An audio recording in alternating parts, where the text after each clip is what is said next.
दुसऱ्या महायुद्धाचा शेवट हा इतिहासातील सर्वात मोठ्या घटनांपैकी एक मानला जातो आणि त्या युद्धाच्या शेवटी जोडलेलं एक नाव आहे ज्याचा उल्लेख होताच जगभरात भीती, द्वेष आणि विनाशाची आठवण येते आणि ते नाव म्हणजे ॲडॉल्फ हिटलर। लाखो लोकांच्या मृत्यूला कारणीभूत ठरलेला, संपूर्ण युरोपला युद्धाच्या ज्वाळांमध्ये ढकलणारा आणि जगाला कधीही न विसरता येणारी जखम देणारा हा माणूस शेवटी कसा मेला हा प्रश्न वरकरणी खूप सोपा वाटतो, कारण आपल्याला सांगितलं जातं की 30 एप्रिल 1945 रोजी बर्लिनमधील एका बंकरमध्ये त्याने स्वतःवर गोळी झाडून आत्महत्या केली होती। सोबतच त्याची पत्नी इवा ब्राऊन हिने विष घेतलं आणि त्याच्या सहकाऱ्यांनी त्यांच्या मृतदेहांना पेट्रोल टाकून जाळून टाकलं होतं, जेणेकरून शत्रूच्या हातात त्यांचा मृतदेह पडू नये। कथा इथे संपते, इतिहासाची फाईल बंद होते आणि जग मान्य करते की सर्वात मोठा गुन्हेगार शेवटी मेलाच। पण जर ही कथा पूर्णपणे खरी नसेल तर, जर इतिहासातील सर्वात मोठा हुकुमशहा कधीच न्यायालयासमोर उभा राहिला नसेल तर, आणि जर तो मेला नाही तर तो पळून गेला असेल का, हा प्रश्न केवळ अफवा किंवा इंटरनेटवर फिरणाऱ्या विचित्र गोष्टींपैकी नाही, तर या प्रश्नामागे सोव्हिएट गुप्तता, FBI डिक्लासिफाईड फाईल्स, अर्जेंटिनामध्ये दिसल्याची नोंदी, नाझी इस्कॅप नेटवर्कचे पुरावे आणि आधुनिक DNA तपासणीसुद्धा आहे, ज्यामुळे जवळजवळ 80 वर्षांनंतर ही इतिहासकार पूर्ण खात्रीने एकच उत्तर देऊ शकत नाहीत। एप्रिल 1945 मध्ये बर्लिन शहर पूर्णपणे उद्ध्वस्त होत होतं। अलाइड फोर्सेस पश्चिमेकडून पुढे येत होते आणि सोव्हिएट सैन्य पूर्वेकडून शहराला वेढा घालत होतं। बॉम्बफेकीमुळे इमारती कोसळल्या होत्या, रस्त्यांवरती धूर पसरला होता, लोक घाबरलेले होते आणि जर्मनीचा पराभव निश्चित होता। या सर्व गोंधळाच्या खाली रिच चान्सलरीच्या खाली बांधलेल्या कॉन्क्रीटच्या जाड भिंतीच्या एका बंकरमध्ये ॲडॉल्फ हिटलर आपल्या शेवटच्या दिवसांचा सामना करत बसला होता। हा बंकर इतका खोल आणि मजबूत होता की वर कितीही बॉम्ब पडले तरी आत बसलेल्या लोकांना फक्त स्फोटांचा आवाज आणि जमिनीचा कंप जाणवत होता। पण त्या बंकरच्या भिंती जरी मजबूत असल्या तरी आत बसलेल्या माणसाला हे स्पष्ट झालं होतं की त्याचं साम्राज्य पूर्णपणे संपलं आहे। त्याचे जनरल्स आता खोटं बोलू शकत नव्हते, कारण बर्लिन जवळजवळ वेढलं गेलं होतं, जर्मन सैन्य संपत आलं होतं आणि बाहेरचा प्रत्येक स्फोट हा शेवट जवळ आल्याची आठवण करून देत होता। 26 एप्रिल 1945 रोजी त्याला अंतिम अहवाल देण्यात आला होता की जर्मन युद्ध हरत आहे आणि बर्लिन वाचणारच नाही। त्या दिवशी त्याच्याजवळ असलेल्या लोकांनी नंतर सांगितलं की तो पूर्णपणे कोसळला होता, तो ओरडत होता, आपल्या जनरल्सना दोष देत होता, त्यांना विश्वासघातकी म्हणत होता, पण त्याच्या चेहऱ्यावर स्पष्ट दिसत होतं की त्याला समजलं आहे की आता काहीच उरलेलं नाही आहे। युद्ध संपत आलं होतं आणि हिटलरची एक गोष्ट स्पष्ट होती, तो जिवंत पकडला जाणार नाही। 2 दिवस आधीच इटलीचा हुकुमशहा बेनिटो मुसोलिनी पकडला गेला होता आणि त्याला मारून सार्वजनिक चौकात उलटा टांगण्यात आलं होतं। त्या फोटोने हिटलरला पूर्णपणे हादरवून टाकलं होतं। त्याने आपल्या सहकाऱ्यांना स्पष्ट सांगितलं होतं शत्रूच्या हातात जिवंत पडणार नाही।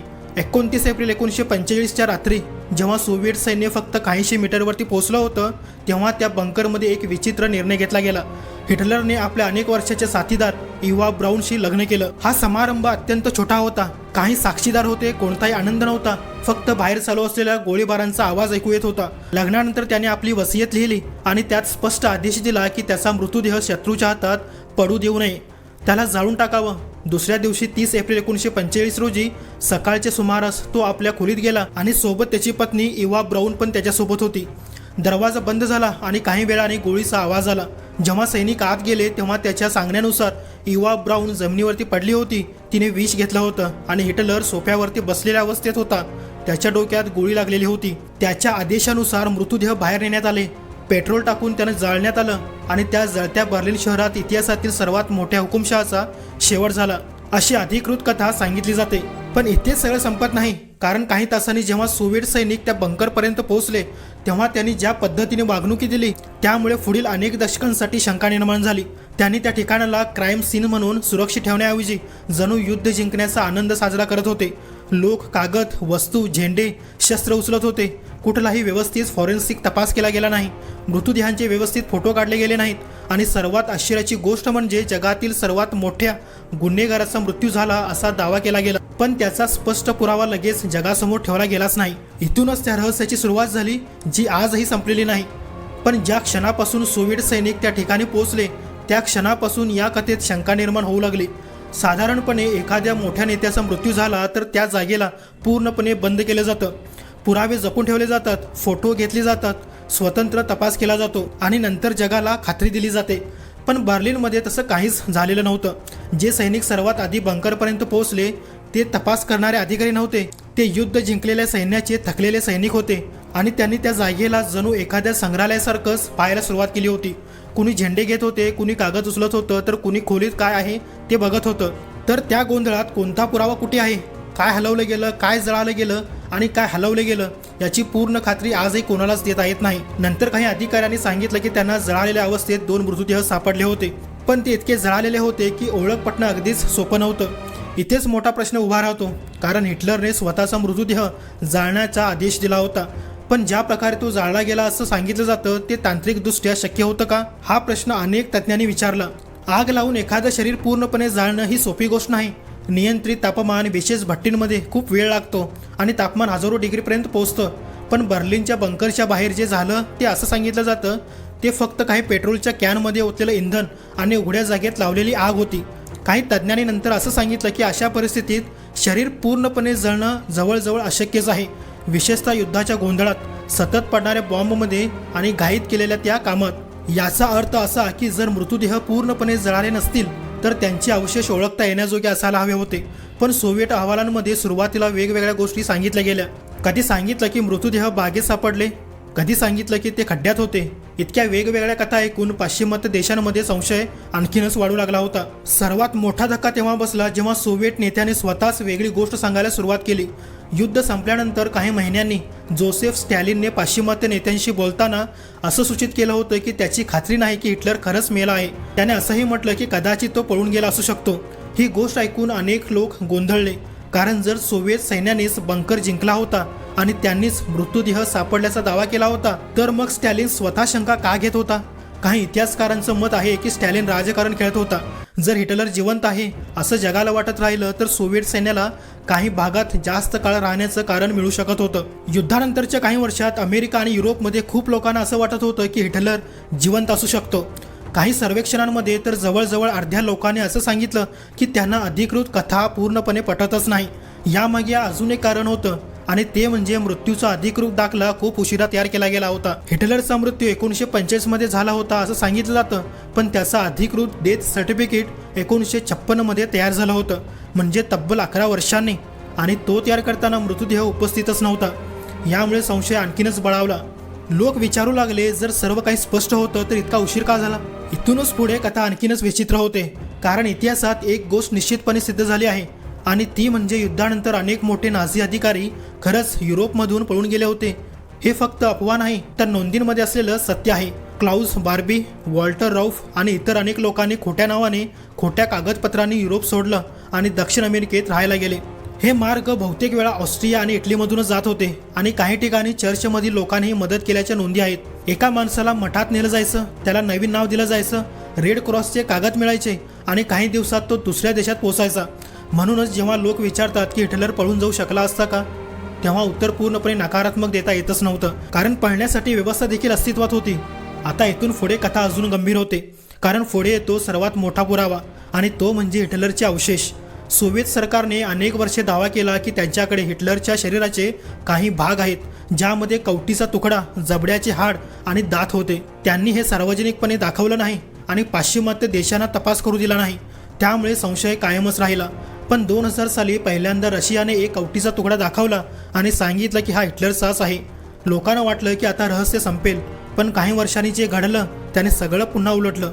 2000 साली रशियाने पहिल्यांदाच असा दावा केला की त्यांच्याकडे ॲडॉल्फ हिटलरच्या शरीराचा एक भाग सुरक्षित ठेवला आहे. हा एक लहानसा कवटीचा तुकडा होता ज्यामध्ये गोळी लागल्याचं स्पष्ट छिद्र देखील होतं.